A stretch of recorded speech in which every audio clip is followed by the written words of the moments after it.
This conference will now be recorded.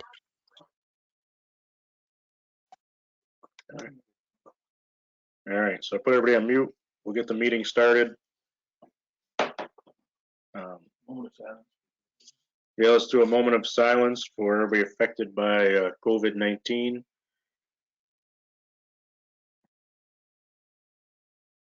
All right. Ronnie doesn't have his prayer with him here. So our first item on the agenda is public comment. So if you want to speak, just unmute yourself and identify yourself and all that. And, we'll do it that way.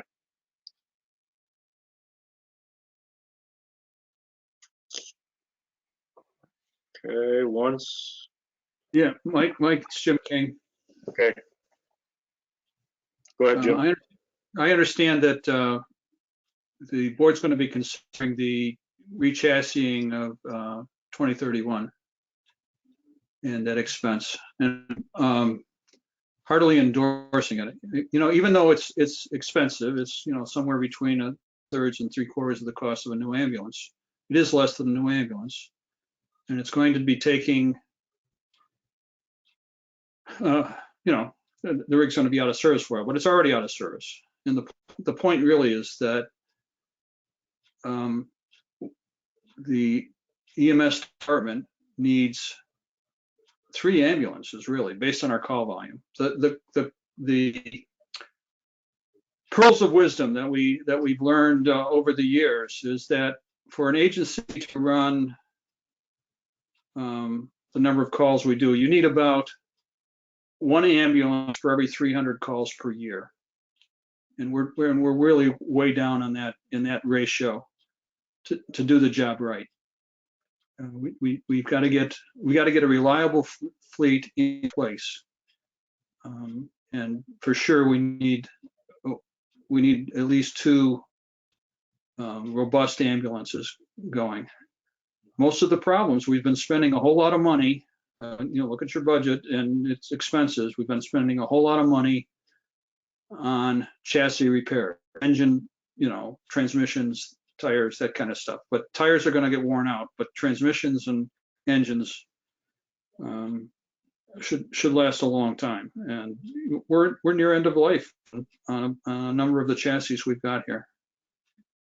So if you're going to be frugal, the thing to do is replace the chassis and refurbish a box, and you'll be good for, you know, another 3 to 5 years with that, at least with that new ambulance. You know, essentially a refurbished ambulance. And it's just the right thing to do. And it's the smart business thing to do from a business standpoint. It's the right thing to do. You'll be spending less money in the long run by spending the money now. Don't. So my encouragement is, don't be penny wise and pound foolish. Get the job done, and chassis that ambulance. That's all I have to say. All right, thanks, Jim. Anybody else? Welcome, Ed. Hey, thank you. Hi, Mike, it's Christina. I just wanted to mirror Jim's comments. I fully agree that, you know, if you're going to do this, rechassing at this point is the smarter option. You wind up with almost, I'm clarifying that, a brand new ambulance at a much lower cost than actually having to buy a new ambulance. And at this point, with all the money that we've put into repairing these vehicles, it's the smarter option at this point. Oh, hold on, Jeff has something to say. Okay. Mike, it's Jeff Van Wagenen. Okay, go ahead, Jeff. I would just like to say too that, you know, chassising this ambulance, I think, is the smart idea. Because the village doesn't have the money for a brand new one. It does give you, you know, basically everything new except for the box. And once you start, repairing engine stuff, and then after, you know, down the road a year, you see transmission stuff go, and then another year down the road, you got other springs and shock issues, and all that stuff is taken care of by getting the chassis. done. And all the electrical components are all taken care of. All that kind of, all that kind of stuff is taken care of by this chassis, re-chassising. And I really think it would be on the best behalf of the village to go ahead with this. But I also want to say that hopefully the village will do something with it tonight, because I know there's also an issue with needing to, hurry up and move on it.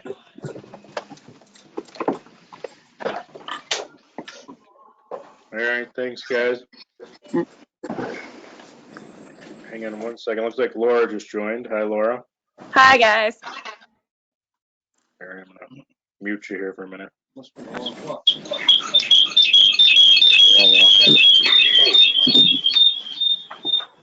Mr. Mayor? Yeah, how's it going? Hi, good. So this is Tom Kelly, and Sandy and I are in agreement with Jim's comments. And the thing that we are really struck by is the fact that this isn't really a want. I mean, the want would be to have a nice new vehicle, but this is really a need to re-chassis it. So Sandy and I are definitely on board with Jim's comments, and we agree wholeheartedly with what he had to say. All right. Anybody else for public comment?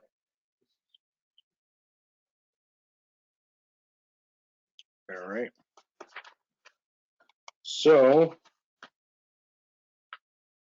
let's see, how do we want to do this? Our first agenda item is department head reports. Want to do discharge of mortgage quick? Yeah, let's do the discharge of mortgage quick, just because that's an easy one. Mr. Mayor, I move Rusty? that we discharge the mortgage of David and Raymond Bensley at Manchester. I second. Yeah, it was Laura. So let's have a vote. Let's start with Laura. Yes. Okay, Ed? Yes. Yes. I saw you Sorry, shaking Mike. your head.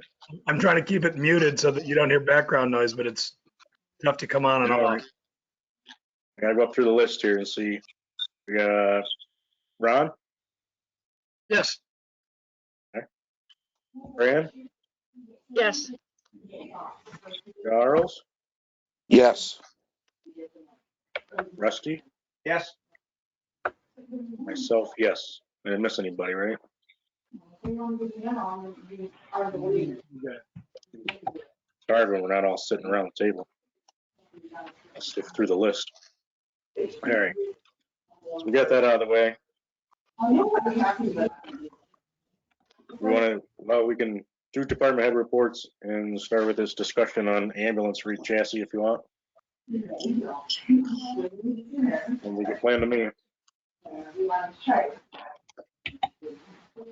So we got a quote or a proposal from BCI for an ambulance re-chassis. It was 120,000, somewhere in that neighborhood. 118. 118,000. There we go. I knew somebody had it up. I know talking with Nate, our attorney, if we do move forward with this, we will need to competitively bid it. Just because it's not an emergency, because we do have 2 other ambulances. It's not like we're out of ambulances. So we will have to competitively bid it if we do move forward.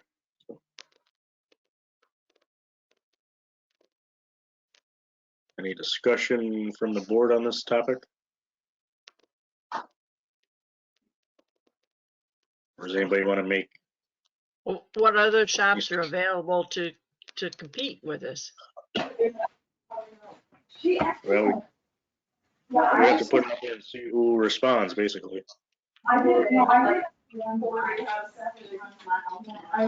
Well, so the first step really is to put it out for bid, so to speak, right?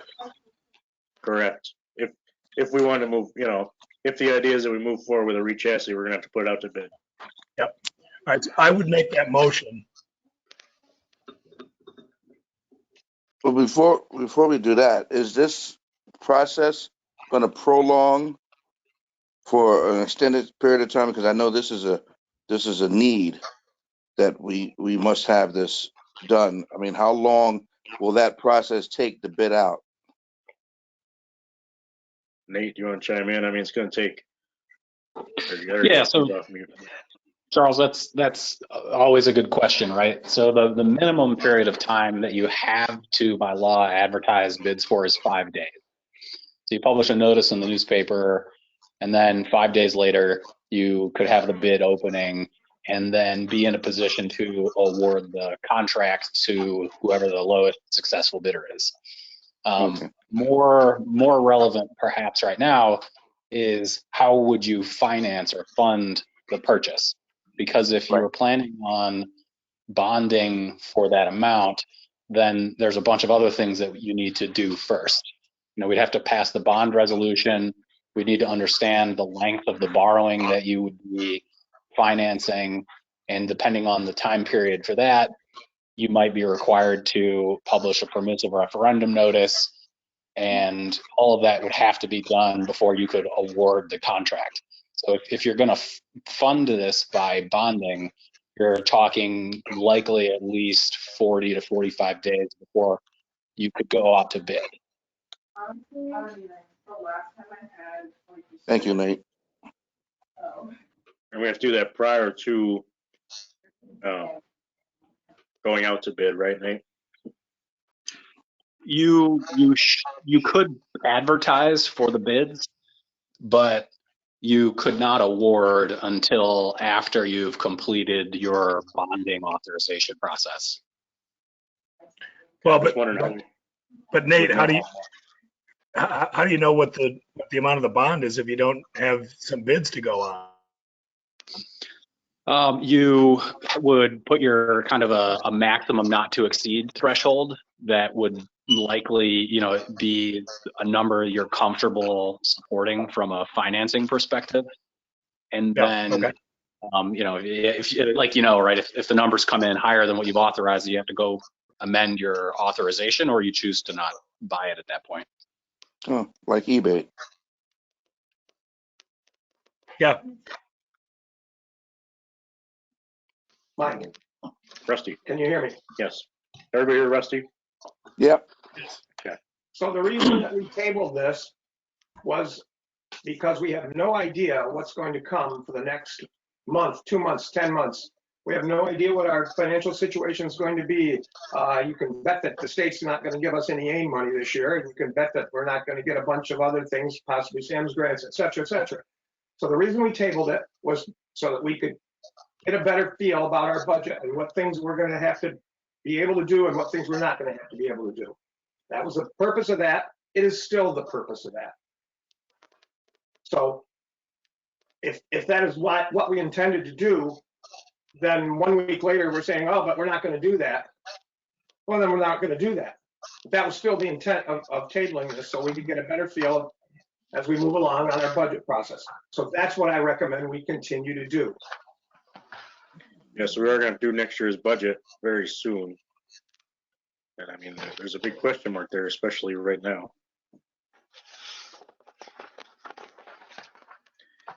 One thing I would suggest is that we take those old ambulances that are sitting around the DPW and sell them at auction for to use towards the down payment.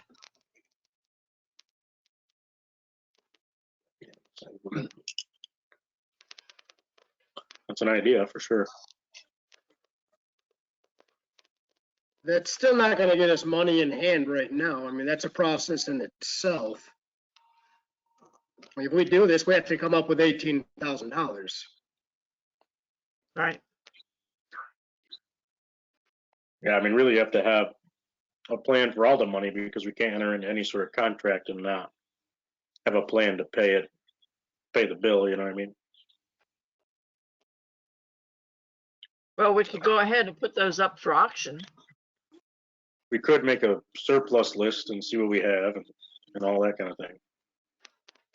It could be a separate process for sure. Uh-huh. Especially since I know there's a couple of them sitting over there. So.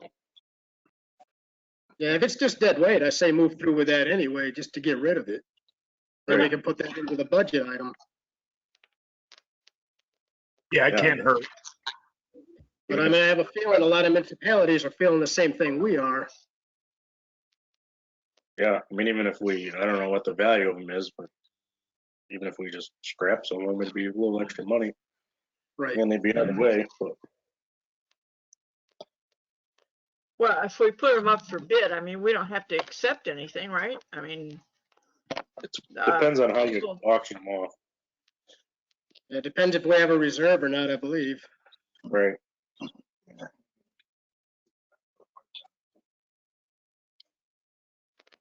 So we did. No, We had a motion and a second, didn't we? No, we have no Motion motion. for no. what? We didn't get a second. We didn't get a full motion, I don't think. Okay. I didn't hear a motion. So I guess the question to the board is, do we want to leave this tabled until we figure out what's going on with the budget?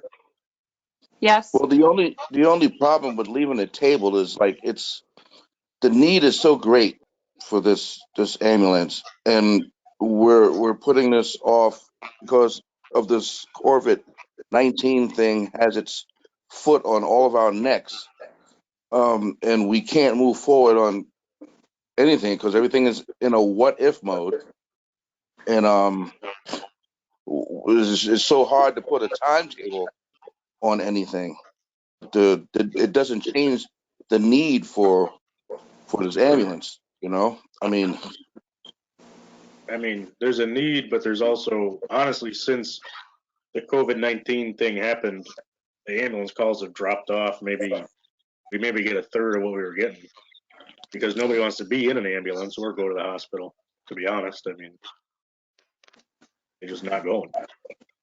So as we have our discussion, as we do our budget process, that will be part of our discussion, will be the level of need, the level of use, et cetera, which is something we're going to do when we have this process.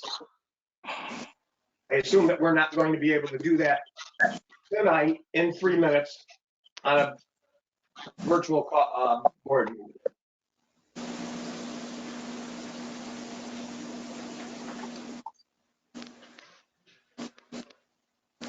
Yeah, I would be in agreement with Rusty. I mean, if calls are down, then our income potential is down. Yeah, so we're not seeing the hole yet in the income because the billing is 3 or 4 months behind, like when we actually get the money in. So, but eventually we're going to see a big dip there. You know what I mean? I'm in agreement with Rusty and Ron as well.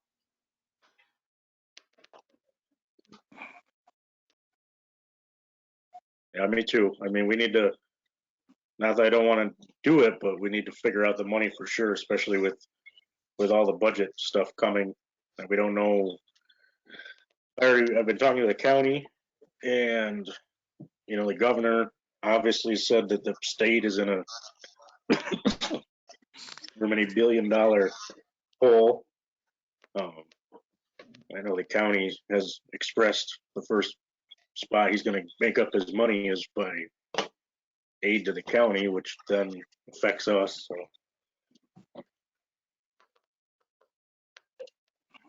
So we don't know what, and we don't rely on them a ton, but some. Yeah, 250,000 or so or more, plus our SAMS grants, plus all the SAMS grants have basically stopped. Right, we're awarded, but they stopped dead in the water. The Little League one has stopped. So The game is going to be. there was one that we got for a police car that's stopped. We're awarded it, but we're just waiting because the state holding on to, their table and everything too, basically. I also feel that we're pushing this because there's only one vehicle available for a re-chassis right now, which is kind of pushing us to make a quick decision, which I don't think is right to the taxpayers. Yeah, it wouldn't be quick because we'd have to bid it. We'd have to go for financing, obviously, because unless we use money out of a reserve account somewhere. But even that has public hearings and permissive referendums and that kind of thing. So there is no quick option really, even if we did want to do it quick. We had talked about putting some of our ambulances out for auction. Has anybody looked into possible auction ambulances for us? That would be less than 120,000. We talked about it, but That's a good question. I mean, I know we have gone that route in the past. Yeah, and I know what it got us, but I mean, Right. Well, I Oh, think yeah, we that should, was it. I think we should pursue, putting them up for auction, and then we put that money in reserve towards, the rechassis. We could. I mean, that might get us a little bit of money, but we can look at the auction sites and see, you know, what options are out there, what other. I mean, I don't know how you go about that. Yeah, I mean, you can get online and look at them and see. I don't know if we need to get bids on those kind of things, but probably not. I mean, those things sitting around there, they're not doing anybody any good. No, they're just collecting rust. I mean, I would be in agreement with Fran, at the very least, sell those off and put them into the budget. Right. Yeah, there's no harm in that. Right. Well, put them in the reserve towards the ambulance, not the general Yeah, budget. we don't know we don't know what we're doing with that money as of yet. So absolutely put it into the ambulance fund. And we're not sure what we're doing. That way, at least there's something there. Right.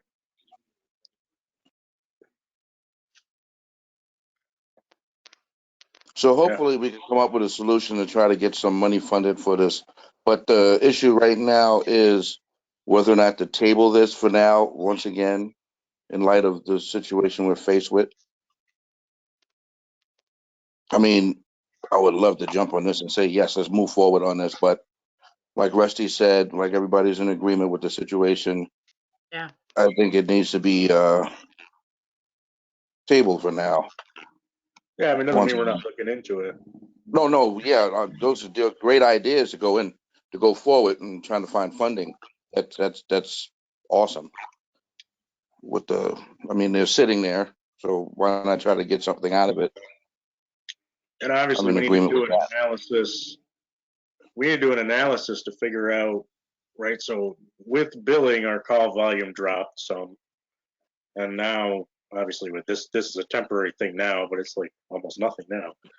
But we need to do an analysis of how many units do we need, how many, you know, it costs us money to maintain every vehicle we got, even if it's just registration, insurance, that kind of thing. But if you look at, you know, the budget, a significant portion of the EMS budget goes to maintaining the vehicles. So what's the right number of vehicles where that maintenance budget balances with the rest of the budget based on the call volume?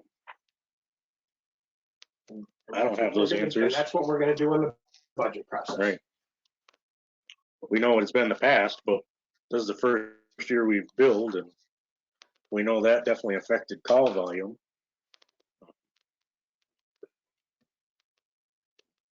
So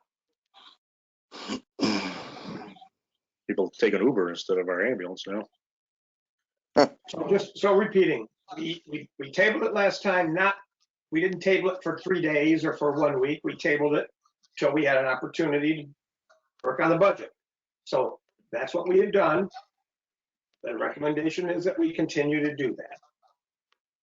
So if we're not gonna do that, then somebody take an action. If we are gonna do that, let's move on to something else.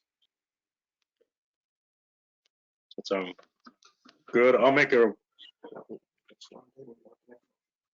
a motion to prepare a surplus list so we can get moving on the auction of some of the other, or disposal or whatever, of some of the other older ambulances. I second that. Are you, just for clarification, are you saying that just for the EMT department, or would you like that village-wide? Well, For the, towards it. Village-wide. Let's see what we got. Extra village, you know, we'll poll every department, see what they're using, not using, that kind of thing. Thank you. Okay. So I second that motion. Thank you. I Need think to- we should, the ambulances should, that we auction off should go towards the fund for ambulance repair and replacement. Yeah, well, I mean, we'll have General all those. fund. So once we figure out how much money we get, we'll have to obviously decide as a board where to put it all, so. You know what I mean? We'll have those discussions, I guess. It goes back to what department. Yeah, it's gonna go to their department for sure, but what specific line items and whatnot it goes to, we'll figure that out together. Not one of us, but as a board, we'll figure that out. Well, okay, you were talking about putting off decision on the re-chassis until the budget. Now, when are we going to have the budget done? So the budget has to be done the same time every year, so we have to have it done by the end of June. I think it's June 30th. Yeah, You got a motion. right, we have a motion and a second for the, Yeah, just for the equipment list, see what's extra surplus in the village. We'll obviously work with all department heads and figure out what they have extra. We want to vote on that? Laura, Yes. Ed? yes. Yes. Ron? Yes. Yeah, that was a yes. Yeah. Fran? Yes, Charles? Yes. Rusty? Yes. And yes. Did I miss anybody, right? Okay, so yeah, then we will, I guess, keep working the re-chassis thing and see what, we'll figure out those analysis, call volume, 2 ambulances, 3 ambulances, what's the right number, We'll figure out a plan. Anybody else have anything on that topic? I just want to say that we want to thank everybody that came out to push for this ambulance deal. I want to let everybody know that we understand the severity of the need of this, and it's just not that we just putting it off. This is a process that we have to take. I mean, due to the situation that we're all in here, and take into considerations other things. But it's an avenue we're gonna have to visit in a time manner that is quick, I have to say, because we can't afford to just let this go stretched out. yeah, I would like to table the repair or the re-chassis for 30 days. It's already on Yeah, table. if that's a motion, I'll second that. Already on table. I mean, it's already tabled. I don't know if we need to table it any more. Right. We'd have to bring it back up again to have it untabled, It's tabled. But I think we're covered at least until, obviously we can bring it up again next meeting too, so. It can be revisited anytime. It's a redundant motion. So I think we're good with that one.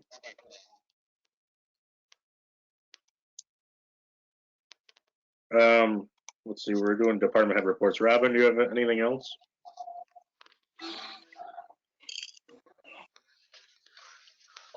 You're still out there?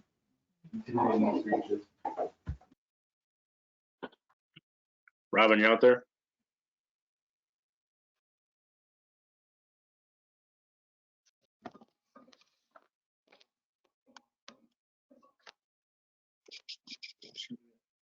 All right. I don't know where Robin went. One thing I would like to bring up as far as is that Robin?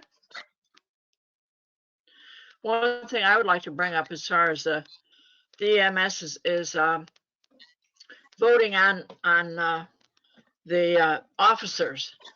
I mean, there's with the current COVID situation, it's not possible to have a general meeting with all of the squad. So I would like to wait until at least later in June to vote on those officers, since we can't bring the whole squad together. Yeah, I mean, obviously the squad and the fire department are gonna have that sort of issue, I guess I'll call it. Yes, I mean, we should be voting on them here in May, but I mean, it's impossible to have a general meeting now. Yeah, no, I mean, we're gonna have to deal with that for sure. I mean, with both groups, so. Mr. Mayor? Rusty? In general, municipal law and rules have it that when you can't replace an officer, they will continue to hold that office till the availability becomes to have the election or whatever to replace them. So that's what will Correct. happen with the squad there. The officers will hold their positions until the squad will decide internally when they feel and how they feel they can have an election. Since that's not under New York State election, they can have an election whatever way they choose to do it. They can do it by mail, by computer, whatever they do, whenever they do it. But they do need to not put this off forever and ever. Right. So that's the deal on that. And just like our positions, right, obviously, we haven't had a village election, so, but we're holding over until we do. So, I mean, it'll be the same thing there. Yeah, has there been any more information from Albany on the local elections? Oh, yes, I have a little report in my thing. Some Okay. notes in my pocket. I watched a webinar about it from Nikon, so I do have some answers. Is Robin still here? Does she have anything else? All right.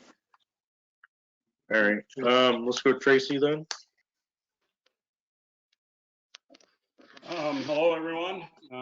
I have a couple different items here. One is change order 2 for the phase 2 project. I emailed that out to everybody. I hope everybody got a chance to review that a little bit. Tracy, you're very quiet here for us. I don't know if everybody else can hear you. Can everybody hear Tracy? What's that, Rusty? You're very low volume here on our computer in the room. Can everybody else hear you? I can hear them. People are shaking their heads, so I think we're good. Thank you. Everybody's shaking their heads. Okay. So the change order number 2 that was presented is for $66,628.17. With the discussions we've had with BCA and such, they're actually willing to pay $41,928.50 of this change order. Nate actually asked me today how they are proposing paying that. They are proposing to make an amendment to the existing contract with them for that amount. And this change order has been quite a work in progress. When it was first presented from Matco to BCA, it was approximately $103,000. Matco and BCA went into negotiations. It was brought down to $83,857, and that was first presented to myself, and I believe you were copied on that, Mayor, back on March 27th. I had some issues with it and some concerns, and after those discussions, it was brought down to the $66,628.17. And my recommendation is that we do move forward with this proposal at this time. Right, so this is the fix to the electrical problems that were determined or found by Matco in the design. Correct. They had to go back and redesign a good majority of the electrical, and this is covering that. And those numbers that you presented there, the 88,000 and the 66,000, those are differences in actual materials and time, not in design. I mean, BCA already Correct. threw in all the design to correct everything. Yes, correct. BCA hasn't charged for any of the redesign on this. So, and like I say, with the discussions and stuff, they are willing to pay roughly right around 64% of this change order as well. So, Yeah, so said and done, our cut's gonna be around 25,000. Yeah, I just did that math. We'll pay $24,699 of it, and they'll pay $66,628. Which, I mean, to me, that's yeah, they'll really pay good. That's a good deal. 41,928.50. I'm sorry, not, I didn't say, yeah, 41,928, not 66. Yeah, Because I right. mean, the real cost of that, if we had their engineering in, is probably, an extra 100,000 more than that. So like I say, my recommendation is that we do move forward tonight with this change order. Okay. I'd like to move forward with Tracy's recommendation. So to approve that change order with BCA and Matco for the phase 2 sewage treatment plant. I'd like to I second was that. second. Okay. Charles, you got it. Any discussion about the change order number 2? Can we vote on it? Laura, Yes. Ron, Yes, Ed, are you still there?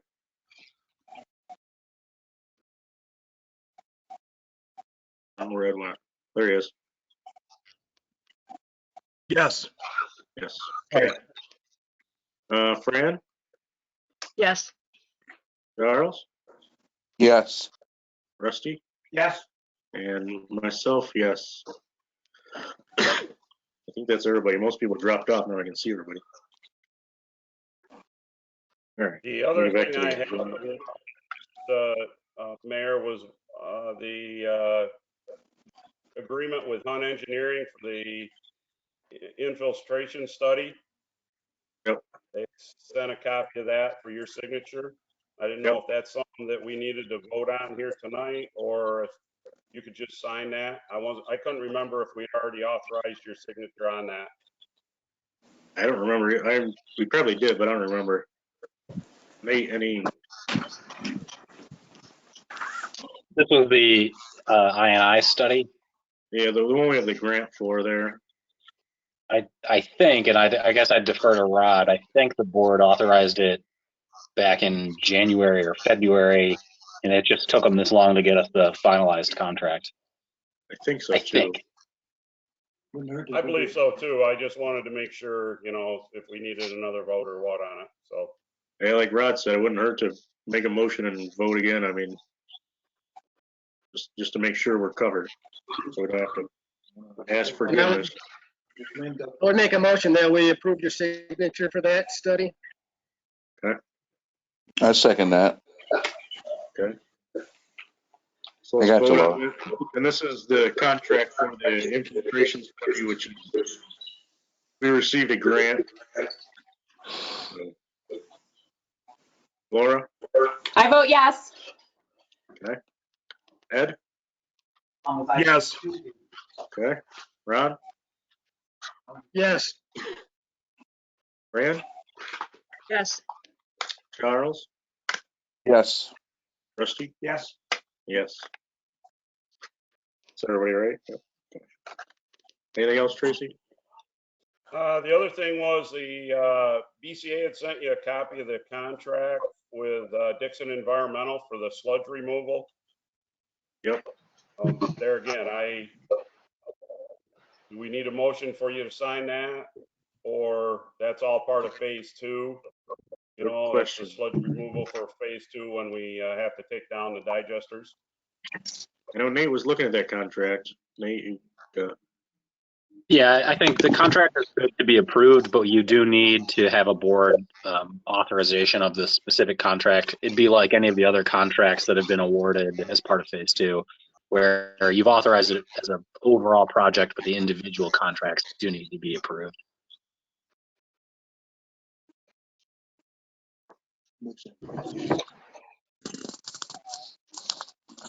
We have a dollar amount attached to that we have to go through for authorization. The only dollar amount in on that is it's the contract amount. It's $80 a ton, and then there'll be a $300 a month dumpster fee on that. Was there any, or do we want to put any sort of maximum limit of amount? I don't know. Yeah, I'm So not. this We this do, is we Do that. I mean, you know, the contract within the phase 2 project, the digesters can only be shut down for a 4-month period. Okay. It's So I mean, we need this to do phase 2, so, and that's the same price right. per And ton.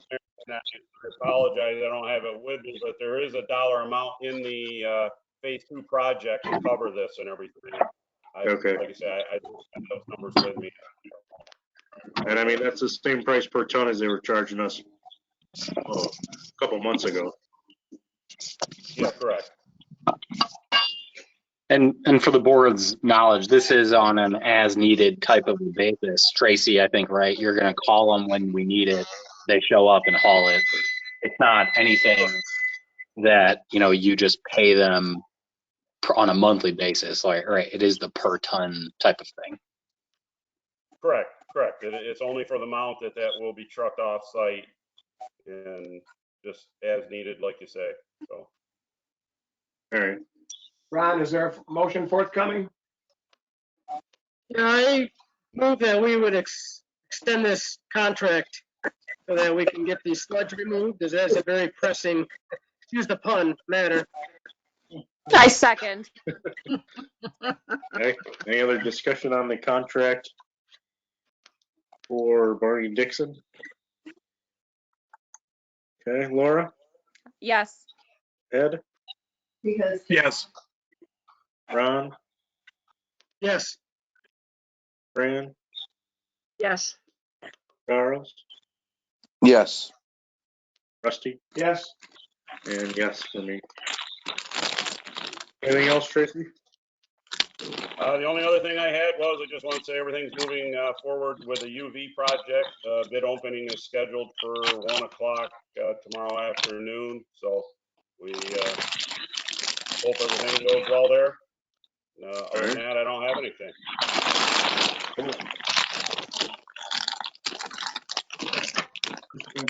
That's Charles. Charles. Can you guys, I'm Hang on. sorry. I got you. I muted you.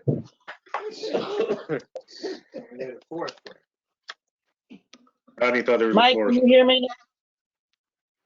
Yeah, hi, Robin. How's it going? 1 second. Marvelous. Tracy, My, you good? Yeah, if nobody has anything else for me, I think I'll sign off, Mayor. Okay, thanks for joining. Thanks, Tracy. Okay, thank you. thank you, Tracy. All right, Robin, do you have anything else for the department head report? yeah, sorry about that. I was having experiencing technical difficulty per usual. Okay. I guess my question is, now that you've decided to put this all off for whatever reason, I understand part of it, but at the same time, nobody else is going to have these parts to put a bid in for because of all these places shutting down and not having the chassis to be able to deal with. So I'm going to put that out there to begin with. Secondly, what do you want us to do with it? You want us to park it over DPW with the rest of the things to lay in peace? Because the longer it's set, it's not going to be worth much anyway to us to try and use, because the motor is no good at this point. So where would you like us to put it? And Yeah, I mean, we can put it over there with them. I think so, We yeah. include that in part of the auction process. I wouldn't put what, this one 20? there yet, That's what I'm trying to do. because we might need the back end of it. This is the one. Right. So yeah, we'll find a place inside at DPW to put it. Yeah, I You just gotta hope pay we can somebody get to it back haul it here. back? I'm not certain if it's able to be run or not. I have to call the people and find out. Right, it's in But right Halsted. now, we're, All right. yes, Yeah, the and we engines still only have are, one ambulance. Oh, I what's don't the know how status? much they have in a park. Sorry, I was gonna ask, what's the status of the engine or the oil leak one? I have not heard anything yet. I'm still waiting. Okay. So when it comes time, if I can get that other one back here without being towed, you want it taken over to DPW. Yes, and we'll find somewhere inside to put it so it doesn't get, ruined or whatever. I mean, if we have to tow it, we can arrange that too. Let's not totally destroy it, getting it back. Oh yeah, Robin, do you have? Obviously, in doing this, we're gonna have to figure out, do an analysis of calls volume and all that kind of stuff. Do you guys have those numbers somewhere, like in your software? I'm sure we do. Okay. And I just want to make an observation that, that I know that there are checks out there for private pay insurance companies that are coming directly to the people themselves and not going directly to the village or medic. So in those I know that. circumstances, people will go to collections. Well, I know for a fact that's how it came to me when my husband got transported. It came to me. And Yeah. I did what I had to do and sent it on. I didn't have to do that, but I did do that because I wanted to see exactly what their process was. Right.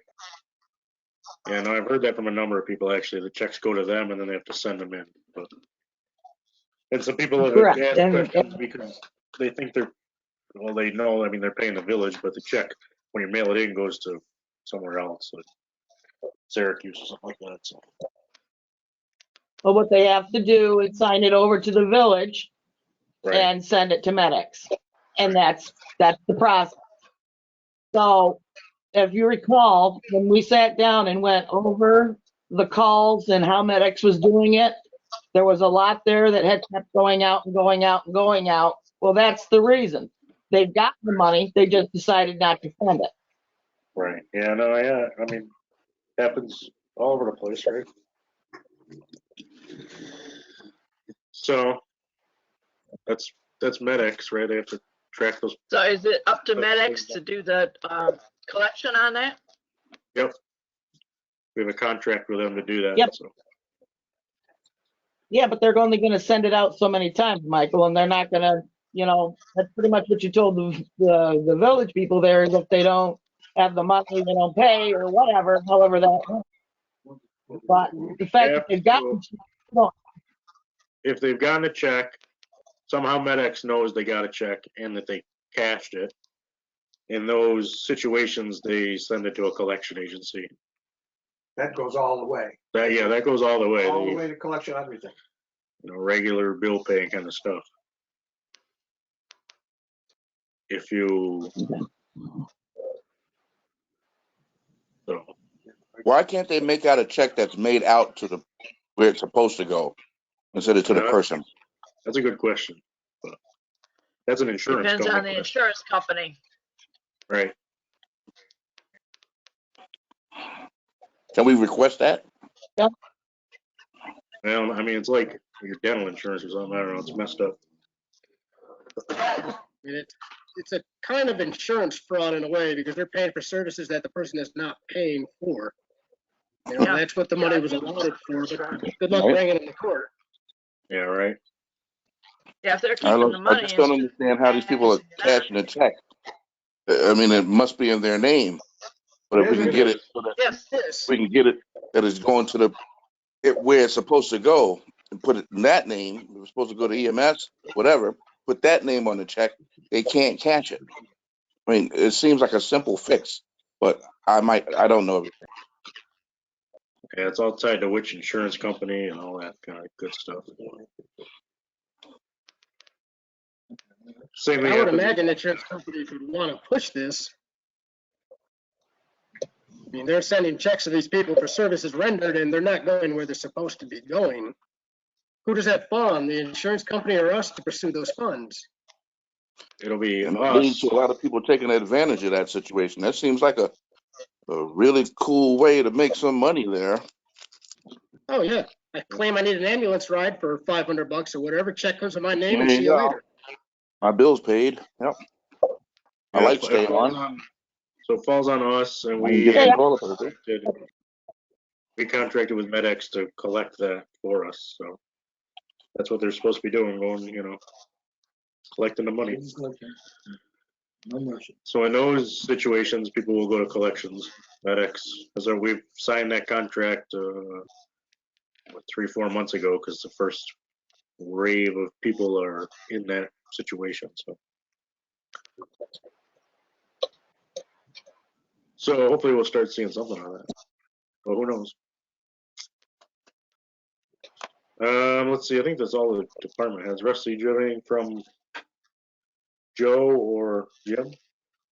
The fire chief doesn't have any particular report. They also have this similar decisions about how they're going to run their election, but hopefully they will find their way and bring us their officers beginning in June as they do, and the calls are way down, Right. which is not a terrible thing. No, that's a good thing for fire calls. And he didn't have any needs at this moment, which is good. Police chief similarly did get some grants. We'll see how that all plays out. And Right. Those are private, so those are probably okay. Yeah, the ones from Yeah. Faulkner. Yeah. We'll see how that all goes. Oh, nothing. Okay. We need to take action on those things. Sounds good. Oh, just so it's notated for the board, I read the DPW report. That was good. I saw that we have like more spaces opening up in the cemetery. Yep. 7 or 8 new plots and 2 burials since our last meeting. Yep. So anyways, yeah. Just for the Yeah. department heads, not to leave them out. Jeff didn't join, but we all got his report, so I assume there's nothing besides his report. I know they are working a not a reduced crew, but it's a reduced rotating crew because of COVID. So trying to keep them safe. Let's see. Did the discharge of mortgage? Next item is the Strawberry Festival update. I guess the only update. Wait a minute. Oh, what's up, Fran? Well, there's no report for the cemetery. But Okay. with the EMS, I mean, the OES has confirmed that they're accepting the Don Warner's contract for the territory. So we really need to go ahead and get that taken care of. That's important for our New York State requirements. Okay. It's the county and the state that we need to accept that. Yeah, we're working with Nate on that, so we'll get that figured out. Yeah, Nate, to get that taken care of. We also need those contracts for our EMTs training programs. Oh yeah, we got one of them. Which one do we get? The Arnett folks responded and we've finalized the contract. I'd emailed it to, I think, Cindy and Kim to circulate, and Mayor. I'm not sure if it actually got on the agenda for tonight, but certainly it could be done at the next meeting if the board hasn't had a chance to review it.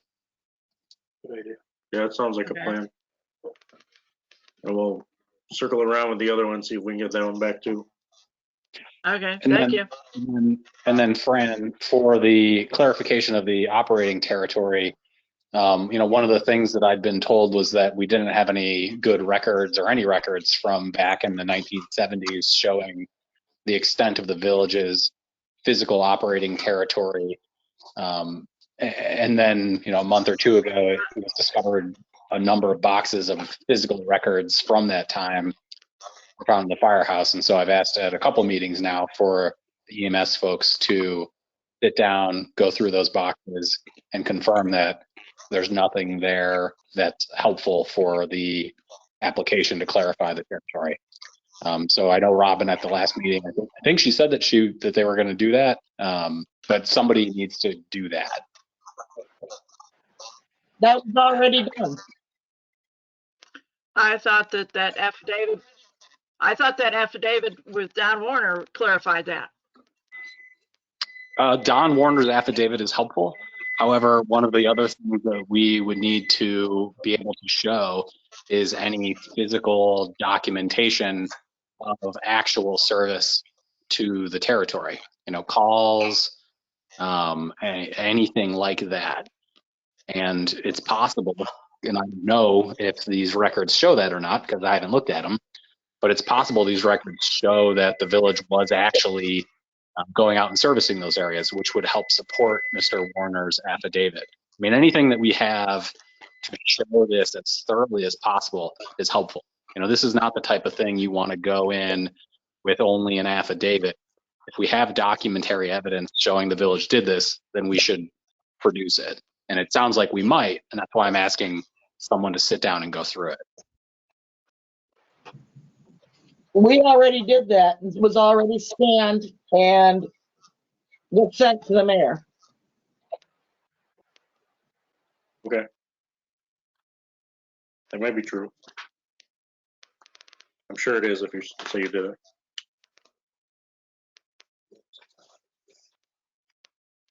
I can send it to, I can sift through my email and find it and then send it to Nate too. So Paul's double checking to make sure that he actually did send it, but I know that he sat there and scanned things for Evermore to get that information, so. Okay. Yeah, just tell him to hook up with me and we'll make sure I got it and then I'll send it to Nate. So we can keep that moving. Yeah, good. Okay, well, that's all I had for tonight. Okay. So Strawberry Festival update. The only update is that it's postponed until next year. So they decided that Historical WeGo Marketplace obviously runs the Strawberry Fest. So they've decided to postpone it until next year with everything going on with the coronavirus and all. So mid-June probably is not a great time for a mass gathering of 30 or 40. So I mean, I'm assuming from what the governor said, the Memorial Day parade is also canceled, right? I mean, I would assume. We don't have anything official. So. We haven't Yeah, approved we'll- any parade permits for the Memorial Day, so we would just assume that No. that's also canceled. Yeah, I mean, it hasn't been set up yet, so. Almost anything that we do with New York State requires a New York State mass gathering permit, and they're not going to give us one for anything. Not right now. Right. Obviously, that could Yeah. change by the week or day or whatever, but I don't really see mass gatherings happening for a while. I mean, if you just ask me personally. Things may ease up, but mass gatherings, I think, are going to take a while. The next item is the DRI update. So me and Nate met with Julie Sweet this week. Last week, it's Monday. I forget what day of the week it is. DRI is moving forward. So Julie is now reviewing our RFP for design services. We've looked at it. Brittany Woodburn from Economic Development has looked at it because she's helping the private people with their RFPs. So now Julie Sweet has to look at it from a state perspective. And then they are preparing our final grant contract, which actually is the contract between us and the state with the detailed information of how everything works. She's hoping to have that very soon. That was one of the reasons she had the meeting with us. She did say that COVID-19 shouldn't affect any of the DRI stuff, aside from maybe speed, with contractors or whatever. So that's the DRI update. Everything's moving forward as planned. So as soon as we get Julie's comments from that RFP, then we'll be able to bring it back to the board and send it out. We'll hopefully be, before the next meeting, hopefully. Nate, That's any the other? request for proposal you're talking about? Yeah, to hire the architects to design all the projects.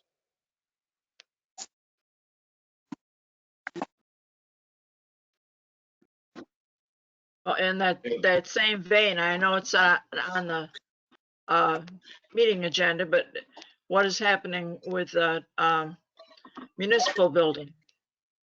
Oh, yes, we had a meeting with, couple meetings with Gosser. So our contact at Gosser changed from Carl Ray to Laura, starts with a C, Alden, I think. But anyway, we are figuring out how to get Delta paid and how to get the drawings that Delta has out to bid. So there's a approval process there within Gosser, the Government Office of Storm Recovery, the ones giving us the money, to get everything picked out, and obviously to get Delta paid for the design they've done. So when will they start with the soil testing? They've already done soil testing. That's already all good. They did drillings over at the new site.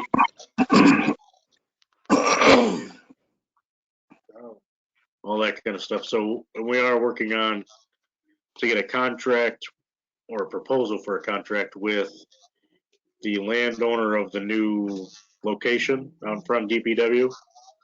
Right. So we got to get that nailed down. That's one of the steps in going out to bid. So. Okay, good. Thank you. Yep. So we're making progress, slow but steady, Next item is treasurer's report. I did my little thing. I looked at treasurer's report, did my little thing. Everybody sees my screen now, probably. Right. Overall, we're doing, oh, wait a minute, this is the wrong month. March, right? Yeah, I need the 8th month, I noticed this. So our target percentage is 66%. And I mean, all of our departments are pretty much right on track.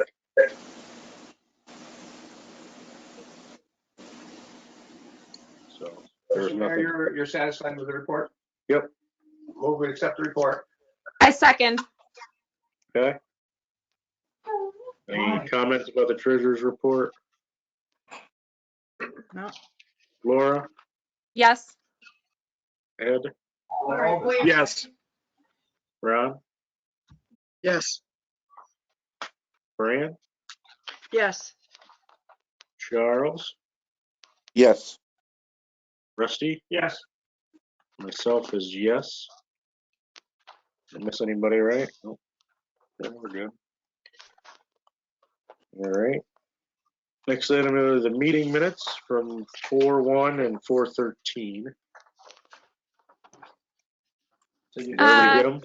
Yep, I read them, looked them over. I sent some corrections and they were all included, yours included as well, Mike. And so it all looked good. So I'd like to motion for approval of the minutes for April 1st regular board meeting.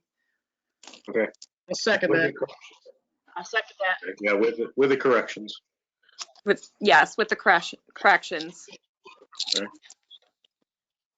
Let's vote on those. Ron. Laura, Yes. Ed, Yes. Ron, Yes. Fran, Yes. Charles, Yes. Rusty, Yes. and yes. And then we have the April 13th meeting minutes, right? Yes, I'd like to go ahead and motion to approve the minutes for the special meeting, and that was April 13th. I'll I'll second second that as well. I think All Fran right, got Fran.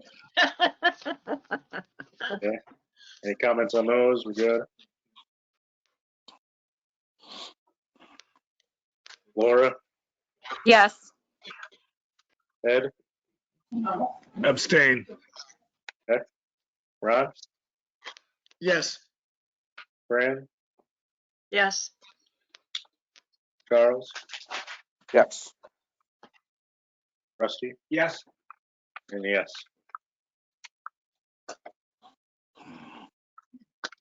Okay, so that's the minutes. Communications, don't really have anything for. Been pretty quiet. Trustee reports, go in the opposite order. Charles, what do you got? This is the trustee report. Yeah. All right. I just like to thank all the residents who participated in the decoration contest that we had.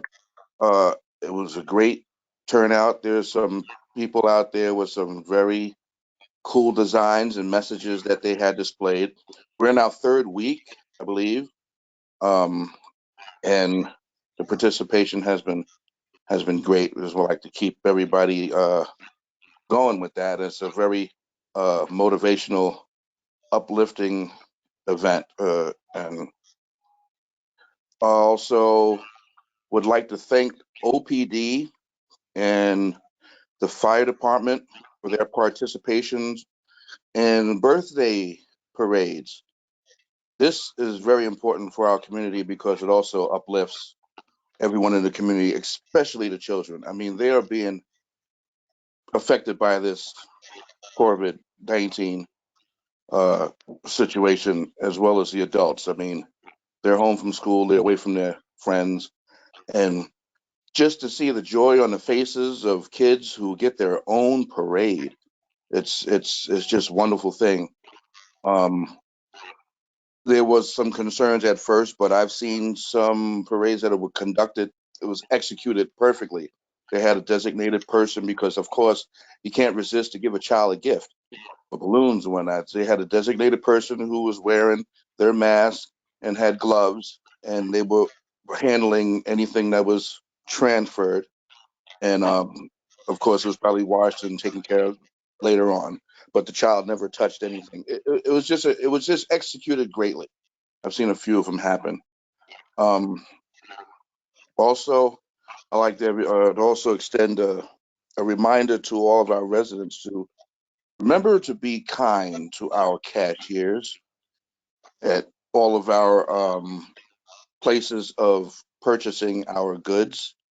I mean, they deal with a lot of people coming in and out of their stores, a lot of frustrations, a lot of attitude, and also some kindness that comes from individuals that go into the stores and thank these individuals for taking their time and risking their lives in this during this pandemic. It is very important, and for the most part, our residents have been handling this situation greatly. I mean, I have to applaud us. I have to pat ourselves on the back because we're doing really good. I mean, we always rise as a village to come forward and do the positive thing. And for those who tend to go the opposite direction, I just hope they will stop dropping their PPEs in the parking lots. I mean, it's disgusting, it's nasty, it's gross, and it's inconsiderate of others. I mean, come on. But for the most part, everything is going good. I mean, even with the playground equipment closed, people are finding things to do. I see people walking within the distance that is acceptable for distancing, social distancing, walking dogs. Everybody that I came across that was in a store, I always go to the community shop or to John's. I always go to the local stores, and everyone who lawlers, anybody that comes in are wearing their proper PPE, is posted on the doors to please wear a mask when entering the store. So I just hope it's not a surprise when somebody shows up without a mask that they need one. I think I've covered all the bases for what I have to say, but like I said, I just want to extend a ginormous hand and pat ourselves on the back as a village for the way we're handling this situation. And that's all I got to say about that. All right. Yeah, I would agree. You good? Yep. Fran? I don't think I have anything else to say other than the fact that really appreciate all of our EMS volunteers. I mean, they give their time without any pay, and they're in a hazardous situation at the moment. Really especially right now. appreciate all they do. Yeah, for sure. Especially right now, it's rough out there. For sure. Rod? I'd just like to say that I know I run into a lot of people who are concerned that New York City standards are being implemented on the smaller villages. I would just like them to be patient with that, and I'm sure a resolution will come forward at some point. I mean, but we do have to obey our governing body, and I just ask that they would continue to do so. That's all that I have. Ed?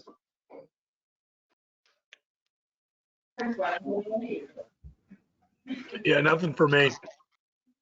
Okay. Laura? Hey guys. So there's just a couple things. The OHPC, led by Nadine Bigsby, they did submit the annual report for the CLG, which is the commission is a certified local government. And so it's a report that they have to do every year. So successfully submitted in time. So that's great. And then we do have a planning board committee coming up, which will be held Tuesday at 7:30 on this GoToMeeting platform. There's one item on the agenda, and that's for a site plan variance, and it's a DRI project. It is for the public well, which is the building that Tompkins grocery store was formerly in. And what this will do is there's basically no change other than the building's usage. So that's what's coming up on Tuesday, April 28th, 7:30 p.m. and people can tune in if they're interested. Yep. Okay. It'll be a different. I'll put it out there. It'll be on the website. It's already on the website. But. Okay. Yeah. Well, the public meeting notice is out or gone out, right? It'll be updated with that new site info. Okay. And I did notice, I think, does it have to go through that first? I saw that the next day there's a zoning meeting, but I didn't actually get an official meeting notice for that. So is it waiting for it to go through the planning first? Nate, do you want to chime in? I'm not sure what's on the zoning board. I know there's a planning board and a zoning board meeting. Yeah, the zoning board needs to do a parking area variance.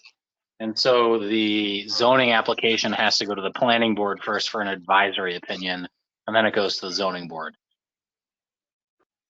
Okay, so I saw in one place that they have that meeting set up for the next day, but I didn't get an official notice. So is it just because it's waiting for approval and then it's like pending temporary approval, or what's going on? Well, I guess we'll have to circle back with Jeff and Meg to find out exactly why the zoning board meeting notice hasn't gone out. Okay, there's still time, but I just haven't received it, right? So, okay, so if it does, people can look for it to happen on the Wednesday, and if it doesn't show up, it's because it's not happening. Okay, and that's it for my report. Thank you. Okay. Yeah, and I set them both up so they, as far as I know, Jeff and Meg think we're having them both, so. Okay. Rusty? I like the way you snuck your wife's name in there, Nate. Well done. One thing, if Robin's still on, do we have enough in all of the personal protective equipment that the squad needs? Is there anything that you need that we don't have? Masks, gloves, gowns, anything? We have enough of that. You there, Robin? No, we're good. We've got what we need. Okay. Thank you. That's it. That's all for me. If you don't let us know, we can push it, you know what I mean? The county or the state or whoever have to push. I'm good. I need anything. Okay. Next item is mayor's report. I didn't do a formal report, but I guess the biggest thing, we've been busy with all these meetings of DRI and GOSER and whatnot. I also sat in on a webinar from NICOM, New York Conference of Mayors, about the elections that are obviously postponed. They were supposed to happen in March, that are now postponed until at least June 1st. There is no date for village elections. They believe it will not be the same date as the primary elections, because the county board of elections run them all, and they can't run two elections the same day. But New York State will set the date for the village elections. So the lowdown of the webinar is the ballot will not change. No new petitions as far as running can be filed. No additions or removal from the ballot without a court order. We have to now accept, Rodney doesn't know this yet, the electronic submission of absentee ballot requests. So if somebody emails us or phone or whatever, we basically have to accept any way somebody wants to request an absentee ballot.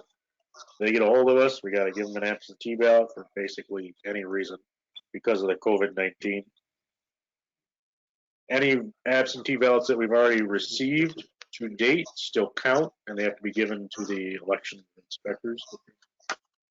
So, yep, there's my notes. Thank you.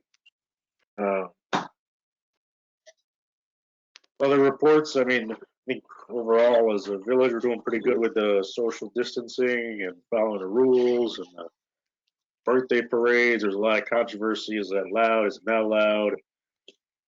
In the end, if you can do it safely and socially distant, it's allowed. So, fire department, OPD, they've been supporting us. So yeah, it's a tough time, but I think everybody's getting through it pretty well. We got the decorating contest. That's been awesome. Got Christmas lights all over my house. It was nice seeing the Easter Bunny. The Easter Bunny came to the village. That was a big deal. I just said it was nice seeing the Easter Bunny. Yeah.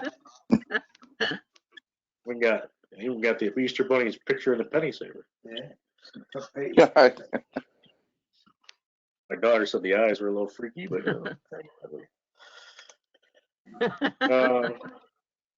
yeah, that's all I got. I mean, nothing major. Rusty, raise your hand. Yeah, a reminder for people, I don't know who's listening in on this, but since many more people will be doing absentee ballots this year for us and for everything, for us, those absentee ballots have to be received by the date of the election. Sometimes the absentee ballots have to be postmarked by the date. That's not the case with us. They have to be here by that date. Correct. And so the question did come up after the election. Not as big of a deal here because most of us are running uncontested, except Rodney. But the question came up of when the winners take office. And the answer is as soon as possible after the election results are verified. Or certified, I guess they used, which is like 2 days after the election, I guess is the jive, because you can file petitions to contest it up to 2 days. So anyway, that's the answer to that. All right, the last item is public comment. I think we lost a lot of the public. Anybody got anything? Hey, Mike, was there a minimum period of time that, What was that, Fran? Sorry. 1 minute, Paul. Yeah, Jim King here. I'd like to speak. I was just What's going to it? ask, is there a minimum amount of time that the election has to be publicized before it happens? Well, New York State's going to set the date, so I assume they're going to figure that out for us. Did you hear me? Yeah, we got you, Fran. New York State's going to set the date, which they haven't done yet. So as soon as we get the date, we'll publicize Okay. it. All right, Paul and Jim. Jim, you want to go first? Sure. I see that Paul sent or resent that data. I was going to volunteer to send Nate the same information in terms of the scans of all that documents of pre-1970, January 1976 and earlier. Okay. Yeah, it looks like Paul already sent them from the looks of my computer here. Yeah, I saw those coming through on your screen there. Yep. The other, I have 3 other items. One of them is that I understand that Robin has sent a voucher in for the EMS contract allocation, and we haven't received it yet, and I'd like to see that happen. Okay. For OES.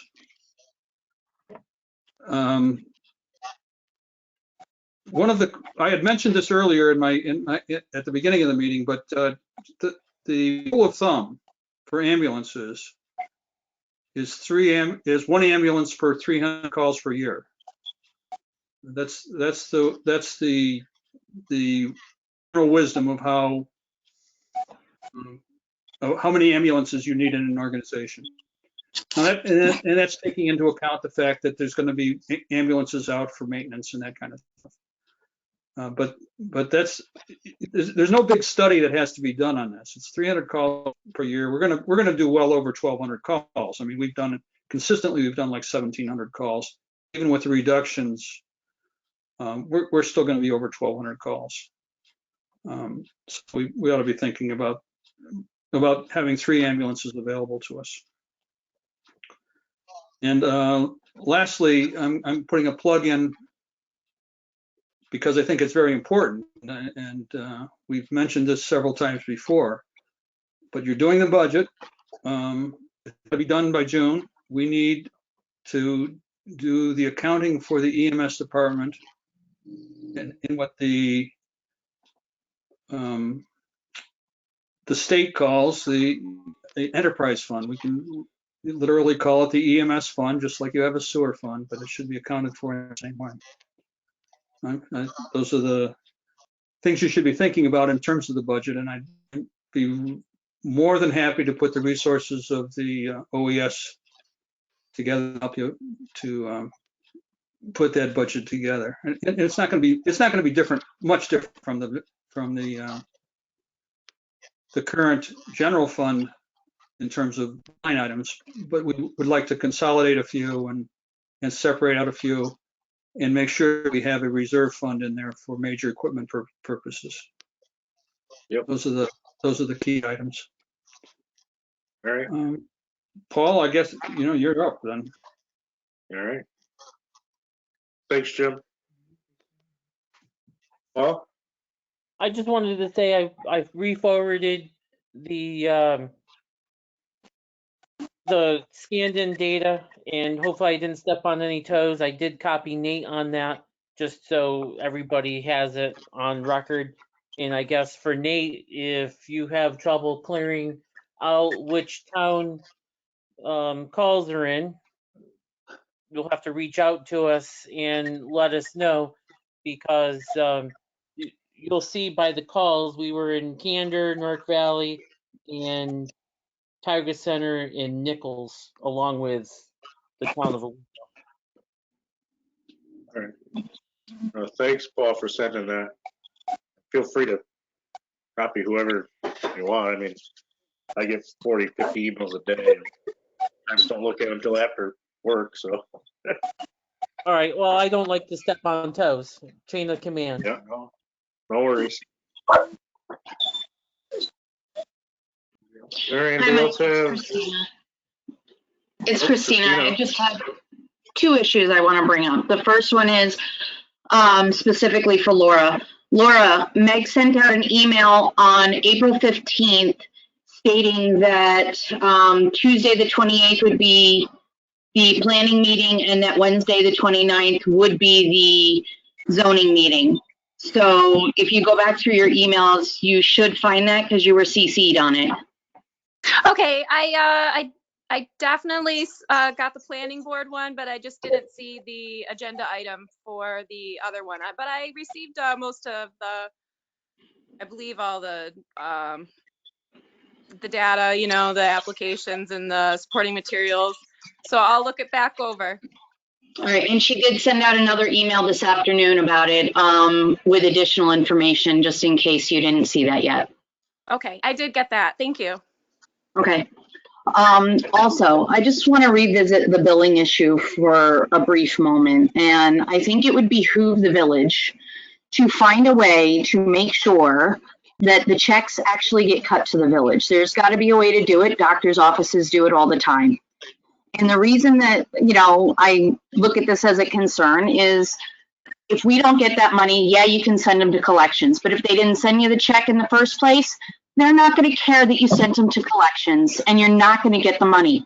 And in the end, that hurts our department because now that's revenue that we've lost, that we have no way to make up, that we need to support the department so that there doesn't have to be that included in an increase to taxpayers to support our department.